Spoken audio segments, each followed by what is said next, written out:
Item ಯಾವುದೇ ಇರಲಿ try ಮಾಡಿ ಆಚಿ ಚಿಕನ್ ಮಸಾಲಾ. ನಟ ವಿನೋದ್ ರಾಜ್ ಭಾವೈಕ್ಯತೆಯ ರಂಜಾನ್ ಆಚರಣೆ. ನೆಲಮಂಗಲದ ದರ್ಗಾಕ್ಕೆ ಭೇಟಿ ಕೊಟ್ಟು ಪ್ರಾರ್ಥನೆ ಸಲ್ಲಿಕೆ ಮಾಡಿದ್ದಾರೆ. ಹಣ್ಣು ಹಂಪಲ ವಿತರಿಸಿ ಹಬ್ಬವನ್ನು ಆಚರಿಸಿದ್ದಾರೆ ಕನ್ನಡದ ನಟ. ಅಮ್ಮ ಹೇಳಿದ್ದನ್ನೇ ನಾನು ಇವತ್ತು ಮುಂದುವರಿಸ್ತೇನೆ. ಲೀಲಾವತಿ ಅಮ್ಮನ ಆರೋಗ್ಯ ಒಮ್ಮೆ ತುಂಬ ಹದಗೆಟ್ಟುಬಿಟ್ಟಿತ್ತು. ಇಲ್ಲಿಗೆ ಒಂದು ಪ್ರಾರ್ಥನೆ ಮಾಡಿದಾಗ ಆರೋಗ್ಯ ಸುಧಾರಣೆ ಆಗಿತ್ತು ಅಂತ ನೆಲಮಂಗಲದಲ್ಲಿ ವಿನೋದ್ ರಾಜ್ ಭಾವುಕ ಹೇಳಿಕೆ ಕೊಟ್ಟಿದ್ದಾರೆ.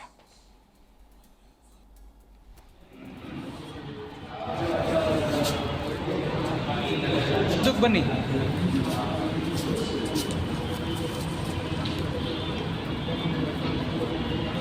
ನನ್ನ ತಾಯಿಯವ್ರ ಕಾಲದಿಂದ ಕೋವಳಮ್ಮಲ್ಲಿ ದರ್ಗಾ ಇತ್ತು. ಅಲ್ಲಿ ಹೋಗಿ ಯಾವಾಗಲೂ ಬೀಗ ಹಾಕ್ಬಿಟ್ಟು ಬರೋರು, ನನ್ನ ಕಷ್ಟನ ಹೇಳ್ಕೊಂಬರೋರು. ಈ ಮೊಹಮ್ಮದ್ ಅವರ ಒಂದು ಇದು ಅಲ್ಲಿ ಬಂದ ಅಂಶ ಸೇರ್ಕೊಂಡು ಅಲ್ಲಿ ಸಮಾಧಿಯಾಗಿದ್ದಾರೆ ಕೋವಳಂನಲ್ಲಿ. ಪ್ರತಿ ವರ್ಷನೂ ನಮ್ಮ ತಾಯಿಯವರಲ್ಲಿ ನೋಡೋರು. ಇತ್ತೀಚೆಗೆ ಅವರ 3-4 ವರ್ಷದ ಹಿಂದೆ ಅವರ ಆರೋಗ್ಯ ಕ್ಷೀಣಿಸಿದಾಗ ಅದೇ ದರ್ಗಾಕ್ಕೆ ಬಂದು ನಾವು ಬರ್ಕೊಟ್ಟಿದ್ವಿ. ಅವ್ರ ಹೆಸರನ್ನ ಬರ್ಕೊಟ್ಟು ಅವ್ರಿಗೆ ಗುಣ ಆಗಬೇಕು ಅಂತ ಹೇಳ್ಬಿಟ್ಟು ದಯವಿಟ್ಟು ಅವರ ಹೆಸರಲ್ಲಿ ದುವಾ ಮಾಡಿ ಅಂತ ಹೇಳ್ತೀವಿ. ಪಾಪ ದುವಾ ಮಾಡಿದ್ರು. 1 ವರ್ಷ ಹೇಗೋ ನನ್ನ ತಾಯಿಯವ್ರು ನಿಜವಾಗ್ಲೂ ಆರೋಗ್ಯವಾಗಿದ್ವಿ. ನಂತರ ಭಗವಂತನ ಇಚ್ಛೆ ನಮ್ಮ ಹತ್ರ ಇಲ್ಲ ಯಾವುದು.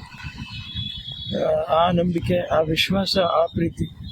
ಆಮೇಲೆ ನಾವು ಸೆಕ್ಯುಲರ್ ದೇಶ, ನಾವು ಯಾವತ್ತು ಎಲ್ಲರೂ ಅಣ್ಣ ತಮ್ಮಂದಿರೇ, ಯಾವತ್ತೂ ಅಣ್ಣ ತಮ್ಮಂದಿರೇ.